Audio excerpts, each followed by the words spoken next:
ጤናማ ያልሆነ ትዳር ግጭት አልባ አይደለም፣ ግጭት ያለው ነው። ከችግር ነፃ የሆነ ትዳር አለ ወይ ብዬ እጠይቃለሁ። ከ3 ዓመት በፊት እንግዲህ አድማጮችም ሊደነግጡ ይችላሉ፣ ሜሬጅ ቴራፒ ወስዳለሁ ለራሴ።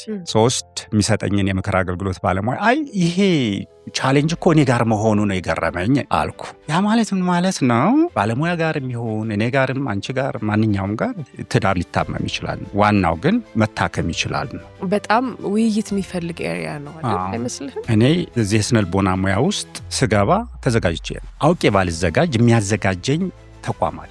በሚገርም ሁኔታ ግን ትዳር የሚባል ተቋም ስንገነባ ማንም የሚያዘጋጀን የለም። አንማር በመላምት ነው የምንገባው። ጤናማ ያልሆነ ትዳር ምን ይመስላል? በዛ ውስጥ ደግሞ ፍቅርንም እናንሳ።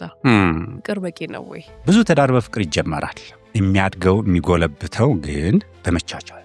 የፍቅር እና የትዳር የመጨረሻው ደረጃ ኳሊቲው ይቅር ባይነት።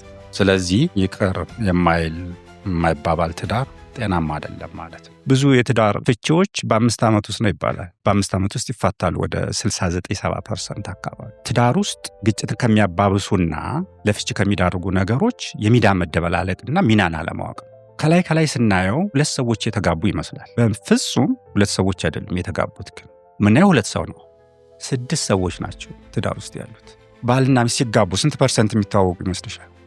አንቺ ባለቤትሽን ስታገቢ ስንት %?